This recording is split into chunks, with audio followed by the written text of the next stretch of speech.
Hey, and welcome back to my Vanguard portfolio update series. If you haven't seen my updates leading up to this, it might be worth you going back to watch them to get a good idea of my investment strategy and how things have changed over time. Those videos will be available in the description box below. So the last couple of months for me have been very exciting and ones that have been filled with personal milestones. This month's milestone, however, I didn't think I'd be talking about for some time. It is a reminder to me that you improve on what you focus on. But before we get into this month's update, please remember to like this video and hit the subscribe button if you get any value from it whatsoever. So now that you lovely people have helped me reach 1,000 subscribers, the next step for me to get monetized on YouTube is to get my watch time up. So if you haven't seen all my videos previously, please go back and check them out. Right, let's get into it.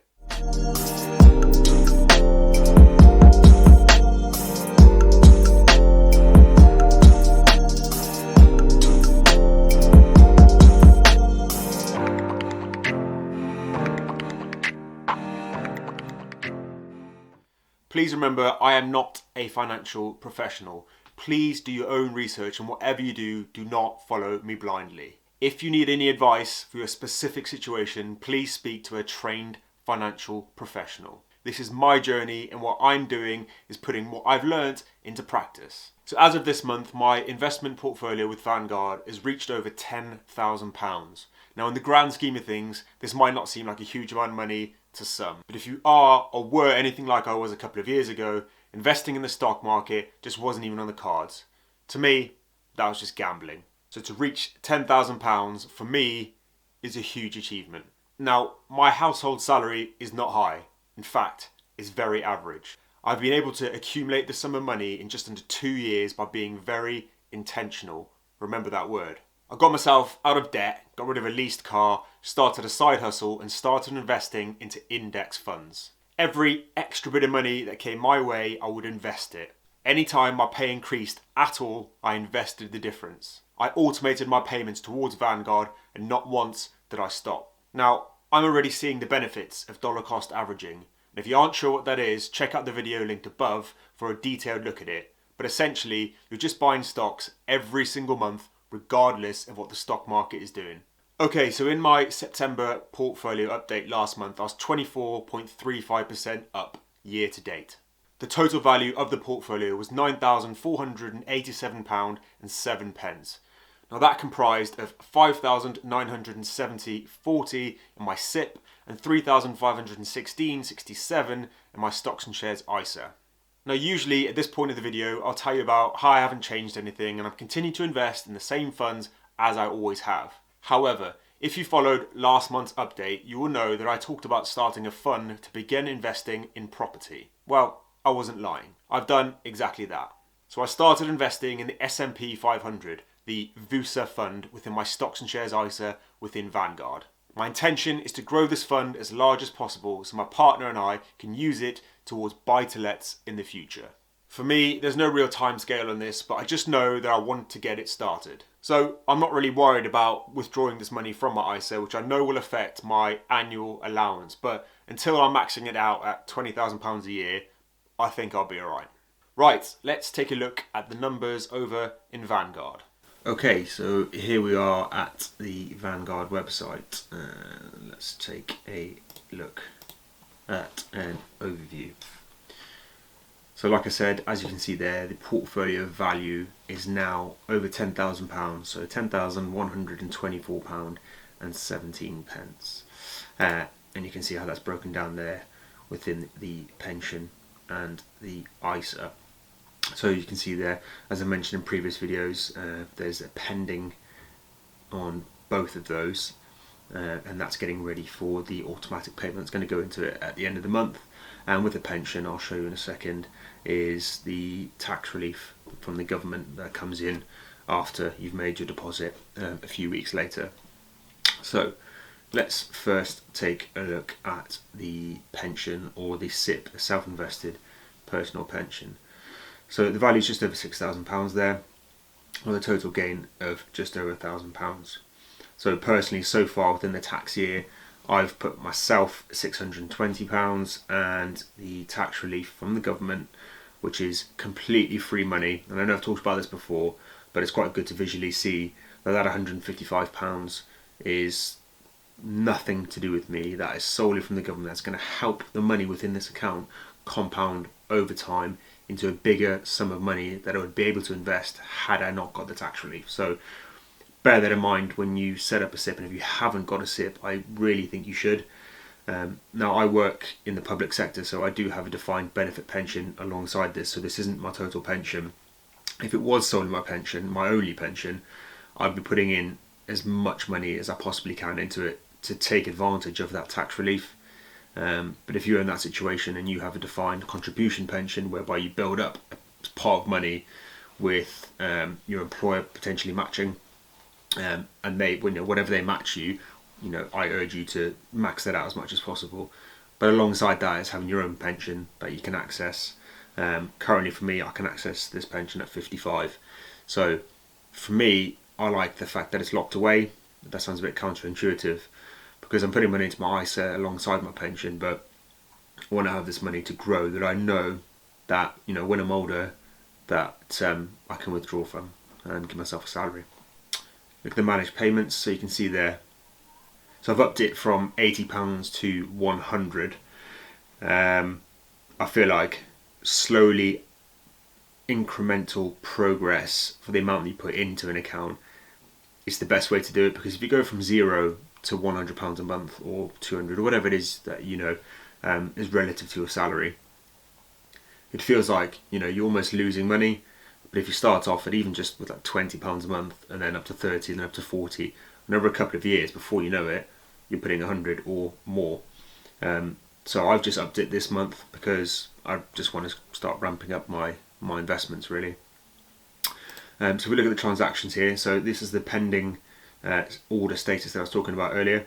So as you can see there, I don't really know why they've done two. They split 20 in 5. So the tax relief from £100 from the 30th of October here, that's going to be my payment of £100 there, and then they've split it to 25. So I don't really know why they've done that, but it's good to see the tax relief going in that's pending. And as we go back, you can see the completed order statuses. So from 1st of September when I put in £80, there's £20 there. That one there I would say is the tax relief for that particular one. So the 21st of September, from the 1st of September I input the money, and the 21st of September you get the tax relief. So there's a bit of a delay. So all these £20 here are previous months that I've invested into the pension, and then that tax relief is given to me at a later date. So as you can see, as usual, I'm sticking to the 100, the Life Strategy 100 equity fund accumulation, and the accumulation meaning that any dividends that I get will be reinvested into the fund to help it compound and grow over time. So the current weight is 99.18%, and that's simply because there's a little bit of cash there that's obviously been withdrawn to pay for fees. So I've automated it so that I just allow Vanguard to sell some of my stocks to pay for the fees, as opposed to me having a direct debit that I pay for the fees. It just means that if Vanguard do it all themselves, I can just automate my payment, walk away, never need to look at my account ever again until I withdraw my money, and Vanguard will do it all for me, and I won't have to worry about the fees. And so that's why the current weight is what it is. And as you can see, the change there, just over £1,000. So the Life Strategy, let's have a look and see how that's doing. Always on the up. So I'm a big advocate of index funds, and this is why there's a lot of ups and downs, of course, as there always is when it comes to equity and the stock market, but over time it's always going up. Okay, so the value of a unit now is £291.86, and my average cost within dollar cost averaging from the beginning when I started investing in the fund till now is £242.52. Okay, so that's the pension. I don't want to go too deep into that. Let's take a look at my stocks and shares ISA.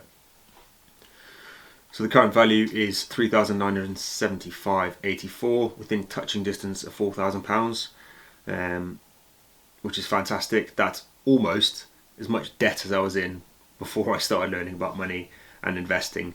So for me, that's great. Going from what I was minus now to almost plus and easily accessible money within my ISA is awesome.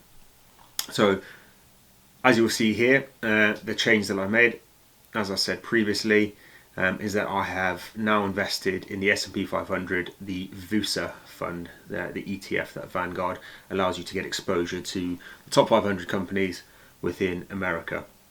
So the current weight is 6.26%, and it's always going to be heavily weighted towards the Life Strategy 100, ideally so anyway, because that's going to be, my freedom money for the future.